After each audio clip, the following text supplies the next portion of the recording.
Hi friends, இன்னைக்கு நம்ம இந்த வீடியோ பார்க்குறதுக்கு முன்னாடி இன்னைக்கு சூர்யா சாரோட பிறந்தநாள். Happy birthday Suriya sir. So அவரோட பிறந்தநாளை முன்னிட்டு நம்ம கருப்பு அந்த படத்தோட ட்ரெய்லர் ரிலீஸ் ஆயிருக்கு. செமையாக இருக்குது. அண்ட் தென் மாசாக இருக்குது. அதாவது ஒரு வத்தலை தடவி அரைச்சி தடவுனா கருப்புசாமி வந்து என்ன குறை இருந்தாலும் அதை நிறைவேற்றி கொடுக்கும் அப்படின்ற மாதிரி ஒரு ஸ்டார்ட் அப் கொடுத்துருக்காங்க.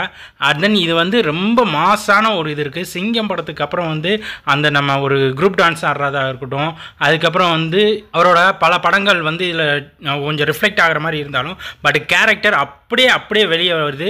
அது வேறு மாதிரியான ஒரு லுக்கில் இருக்கார். இது வந்து பார்த்திங்கன்னா 6 வேலு அந்த மாதிரி ஒரு படத்தோட அந்த ஒரு ரிஃப்ளெக்ஷன் இருக்கிற மாதிரி இருக்குது. ஒரு கிட்டத்தட்ட ஒரு கிராமத்துலேருந்து வெளியில் வந்து ஒரு லா காலேஜில் படிச்சுட்டு அதில் லா காலேஜிலேருந்து வெளியில் வந்து ஒரு வக்கீலாக இருந்து பண்ணுற மாதிரி இருக்குது. அண்ட் தென் எனக்கு தெரிஞ்ச இதில் ஒரு டபுள் ஆக்டர் ரோலாக கூட காட்டலாம். இல்லைனா ஒரு பையன் ஒரு கேரக்டர் இறந்து அடுத்த கேரக்டராக இருக்கலாம். ஆனால் பட் அண்ட் தென் எப்படி பார்த்தாலும் சரி ஃபுல் அண்ட் ஃபுல் மாஸ் செம்ம ஸ்பீடாக எடுத்துருக்காங்க.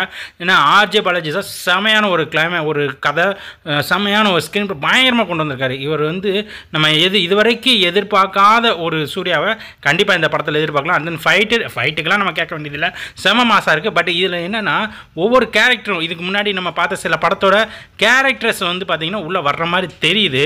பட் ஆனால் அதில் அவர் காட்டுற அந்த மாஸ், அந்த டயலாக், அந்த ஒரு இதெல்லாம் பார்த்திங்கன்னு வச்சுக்கோங்களேன் வேறு லெவலில் இருக்குது. ஸோ கண்டிப்பாக வந்து பார்த்திங்கன்னா இந்த படம் செம்ம ஹிட்டாக இருக்கும். ஸோ இந்த படம் வந்ததுக்கப்புறம் இந்த படத்தை பற்றின டீட்டெயில் அப்டேட் பண்ணலாம். இந்த வீடியோ உங்களுக்கு பிடிச்சிருந்தா நம்ம சேனல் சப்ஸ்கிரைப் பண்ணிக்கோங்க. நன்றி, வணக்கம், பை பாய்.